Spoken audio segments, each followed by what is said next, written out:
What's good, ladies and gents? Welcome back to MKO Boxing, aka MKO Pugilism, where we talk all things boxing. Remember to like and subscribe on YouTube, follow on TikTok.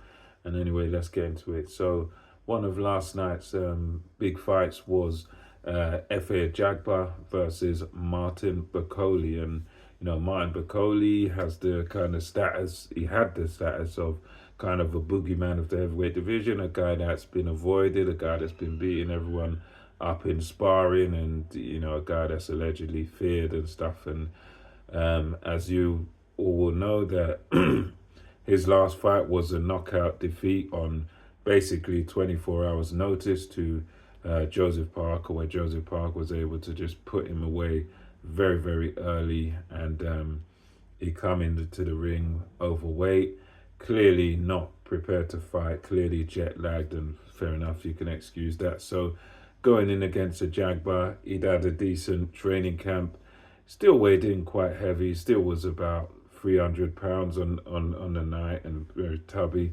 And Ajagba, again, limited fighter from Nigeria, good fighter, but quite a sort of stiff fighter. Not the most talented, but decent fighter, decent power. So this was one of those crossroads fights where really both men needed a victory, and a victory for either man would have propelled them into bigger things. Not necessarily a title fight, but it kind of will boost their profile and give them, at least it can justify them getting opportunity. And yeah, this fight opened up quite cagey. Both guys sort of trading jabs.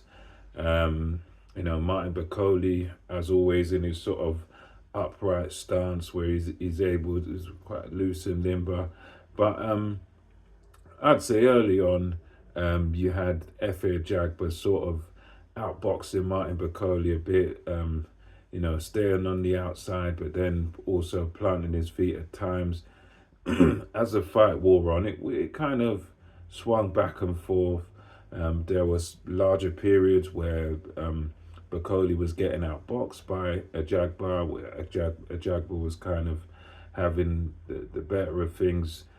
When sort of I found in this fight, whenever Ajagba would get on his bike and use his feet, he'd have a bit of success. But when he would sort of stand in a pocket and stay in a pocket with Bakole, that was Bakole's wheelhouse, and that's where Ajagba would sort of come up short. So, I mean, as this fight progressed, it went sort of back and forth a lot.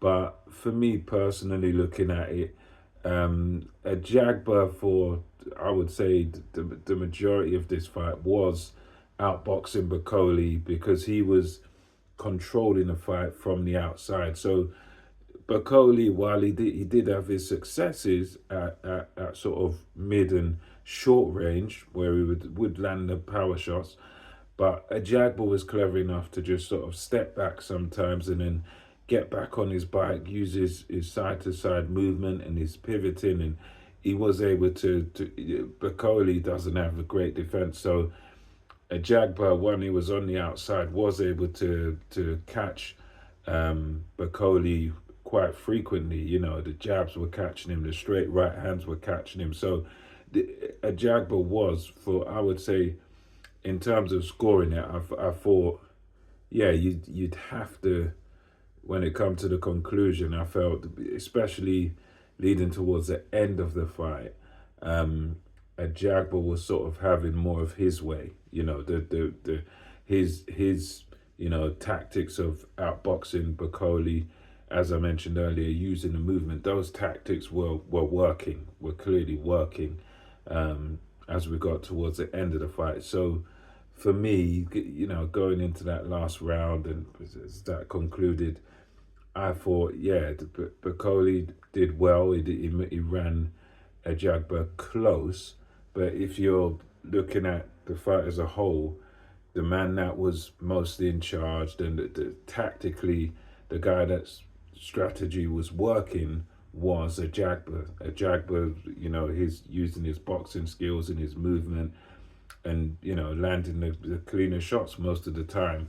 I felt that was Ajagba. So yeah, it come out to be a draw, which is yeah, for me, I think is Ajagba's a bit hard done by there. I think yes, Bakole did do well, but I thought Bakole's success was not really enough to justify giving him the draw. I thought, if anything, you give it to Ajagba, who for most of the fight was able to outbox Martin Bakole. But anyway, that's my thoughts on it. Some people might disagree, but let me know yours in the comment section. Until next time, it's MKO Boxing, over and out.